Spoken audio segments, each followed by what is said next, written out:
సంగతి 15 రోజుల నుంచి చూస్తానా చక్కగా తిండి తింటలేవు నిద్ర పోతలేవు ఏందేమో బాగానే రంది పట్టుకున్నట్టున్నది ఆగవే నాకు రందంటే నువ్వు ఒక దానివి నేను ఒకదాన్నా ఆహా అట్లా కూడా అనిపిస్తుందా నీకు చెప్పుకుంటే ఇజ్జత పోతుంది చెప్పుకోకపోతే మానం పోతుంది పైగా ఆ ముచ్చట నీకు చెప్పనే చెప్పద్దు ఏంది నాకు చెప్పొద్దా కొంపదీసి మరేమన్నా చిచి ఏంది అంత అనుమాన పడతావు నువ్వు అనుమాన పడుకుంటూ ఆలోచిస్తాడే నాకు గట్లనే అనిపించింది మరి అనడానికి నీకు లేదు వినడానికి నాకు లేదు నన్ను ఏమనుకుంటానే నేను అసలే రాముని అసంటోని అబ్బో రాముడట రాముడు మీ అమ్మ నాకు అన్నీ చెప్పింది ముందే నువ్వు శ్రీకృష్ణుని గడియలో పుట్టినావట అన్ని అవే బుద్ధులున్నాయి నీకు మా అమ్మ ఉన్నగాడు ఉండదు అన్నీ చెప్పుకుని పోతుంది దీనికి చెప్పకుంటే ఇవాళ కొంపలు నన్ను ముంచుతావా పోయి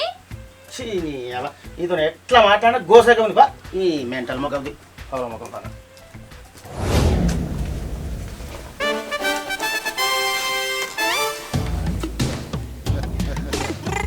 అయ్యో మనం ఇట్లా దొంగసాటు కలిసోడు నీ భార్యకు తెలిసిందనుకో నిన్ను పొట్టు అంటది మరి నీకు ఎందుకే నేను ఎట్లా మెయింటైన్ చేసుకుంటా దానికి తెలియకుండా ఎన్ని రోజులున్నా దొంగతనం దాగది ఇది కూడా గంతే చూసుకో మరి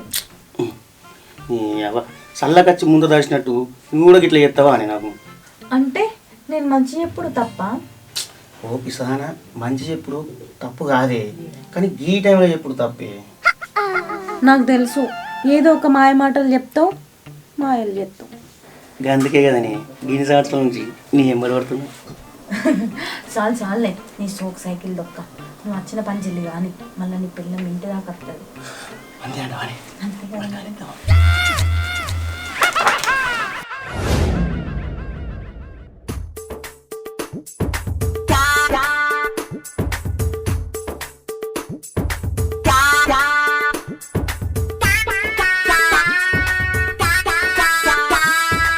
ఏందే అడుగుతాను మొదలుగా అయితమాయ్ గాని రాత్రి నాతో గొడవ పెట్టుకుని బయటికి పోయినావు 12 అయ్యేదాకా చూసిన అర్ధరాత్రి అందరం అన్నంకి ఇంటికి వచ్చినావు సరే వచ్చినావు నువ్వు అన్నం తిని పడుకోవచ్చు కదా తినకుంటావు అన్నావు ఏంది నీ సంగతి అంటే నీ ఉద్దేశం ఏందే నా ఉద్దేశం ఏందో నీ బండారం బయట పడ్డాక తెలుస్తుంది నా బండారం ఏం బయట పడేది కానీ దోస్తులతో చిన్న దావతుండే పోయి వచ్చిన ఆనే తిందామని తిన్నా అంతే దానిలో ఏముంది కానీ నిన్ను చూస్తే నాకు అట్లా అనిపించలేదు చెప్పుతావా అన్ని చదువుకొని పీకన్నా నీకు నా మీద అనుమానం ఉన్నది ప్రేమ ఎక్కడ ఉన్నది నీకు ఆ అనుమానం ఉంటే వెళ్ళిపో పోతావో అంటావు కానీ నిజమైతే చెప్పవు లేని నిజాలు చెప్పుడు అబద్ధాలు కప్పిపుచ్చుకోడు నాతో కానే కాదే సరే నాకు ఒక టైం వస్తుంది అప్పుడు చెప్తా బిడ్డ నీ సంగతి మా చెప్తూ అని కొంచెం ఛాయ్ తెపో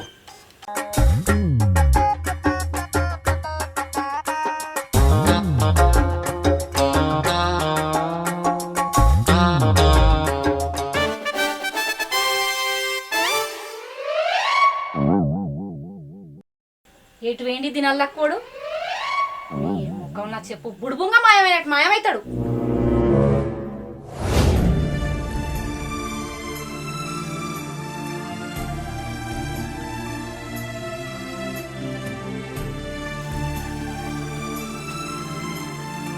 అక్క అంత మంచిదేనానే అంత మంచిరా ఏమైంది అంత డల్లుగున్నావు ఏమైంది చెప్పు ఏం లేదురా తమ్ముడు మీ బావతోని రోజుకో గోసైతుందిరా నాకు చెప్పే కొడతానేంది సాయాన్ని పిలిచి మాట్లాడదాం భార్యాభర్తల మధ్య ఏం జరిగినా ఎట్లా జరిగినా అత్తగారి గడప దాటి అవ్వగారి ఇంటి దాకా పోవద్దురా అందుకే మీకు చెప్తలేను మరి ఎన్ని రోజులే ఇట్లా బాధపడుకుంటుంటావు నా జీవితంలో ఇట్లా రాసి పెట్టుంది ఏం చేస్తావురా సరేగానే అక్క బావేడే కనబడుతున్నాడు ఇప్పుడే బుడుబుంగలు తప్పించుకొని బయటికి పోయిండ్రా సరే అక్క నువ్వు ఏం బాధపడకు బావ సంగతి నేను చూసుకుంటా ఓకేనా సరేరా పోయి వచ్చినట్టున్నావు అన్నం తిందుకు రావడం సరేపా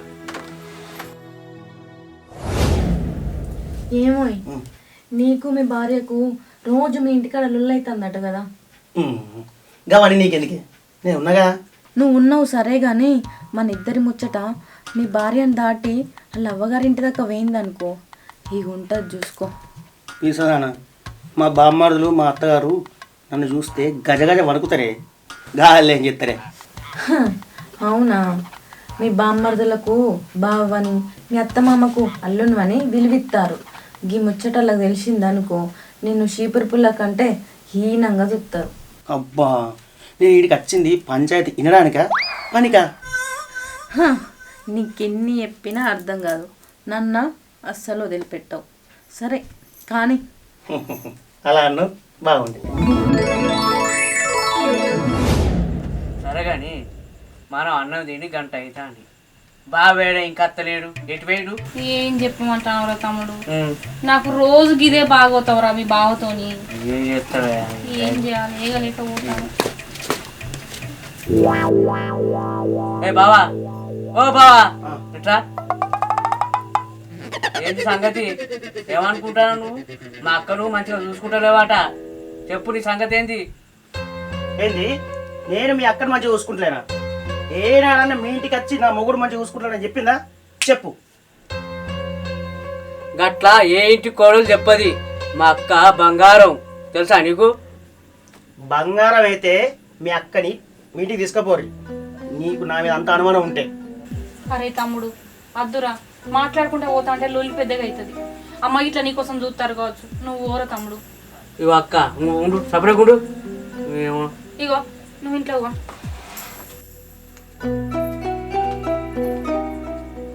ఇట్లా కాదు సంగతి, మా అన్నగారికే చెప్తాగు.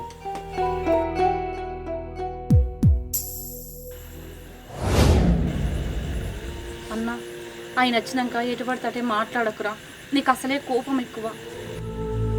ఏందక్క, ఇంకా బావ నేను కేసుకొస్తాను. ఎంతైనా ఆయన నా భర్తరా, మిమ్మల్ని కాదని ప్రేమించి పెళ్లి చేసుకున్నాం. గందుకేనా గిసోంటి వ్యవహారాలు చెప్తాడు. బావ రాని చెల్లె, నువ్వు ప్రేమ పెళ్లి చేసుకున్నప్పుడే నీకు ఏ బాధ వచ్చినా ఈ అన్న ఒక్క నిమిషాలు నిమ్ముకుంటని చెప్పిన. అన్న కంత కోపం వద్దురా.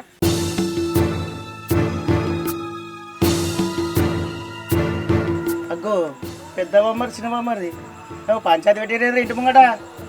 ఆడికే వస్తాన్న. బావా ఎవరిదాకా ఎటువేను? ఆహా, అంటే నీకు అన్నీ నేను చెప్పాలా? ఎప్పుడు మా చెల్లె సంతోషంగా ఉండేది, కానీ ఇప్పుడు నాకు ఏసుకుంటూ ఫోన్ చేసింది. ఏం సంగతి? అర్రే నాకు తెలియదురా, మరి దాన్ని అడిగిపోయినవురా? పొద్దుకి పోతానమాట, అర్ధరాత్రి వస్తానమాట. ఏం సంగతి నీ కథ చెప్తావా, నన్ను తెలుసుకోమంటావా?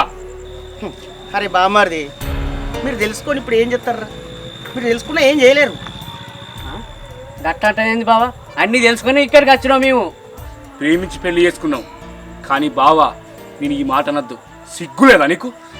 ఏంది మీ అన్నాను బాగా నోరులెత్తాంది, బెల్లం కొట్టే రాయలెక్క చూస్తున్నాయని. ఇంకా నువ్వు మోజు పడ్డది నీ ఒక్కంతో ఉంటుంది అనుకున్నావా? దానికి ఎన్నో దర్వాజాలున్నాయి. ఓహో అంతా తెలిసిపోయిందన్నమాట. తెలిసిపోయిన తర్వాత ఏముందిరా, కానీ తీసుకొని వెళ్ళిపోండి. ప్రేమించి పెళ్లి చేసుకున్నప్పుడు ఒక్క మాటలే, ఇప్పుడు బాగా మాట్లాడుతున్నావు, బాగా మాట్లాడుతున్నావు. ఏంద్రా? ఏంద్రా?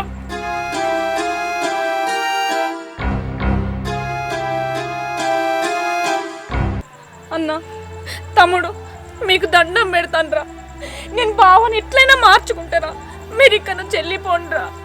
చూసినవా గది మా చెల్లంటే, ఎంత జరిగినా నీవు ఎంత ప్రేమ ఉన్నది. ఇగో బావా, ఎప్పుడు ఫోన్ చేసినా మా అక్క నీ గురించే మాట్లాడుతుంది. నువ్వంటే అంత ఇష్టం మా అక్కకు. నువ్వు లేని కథలు అన్ని పడతాను. ఏమండి వీళ్ళ మాటలు మీరేం పట్టించుకోకండి.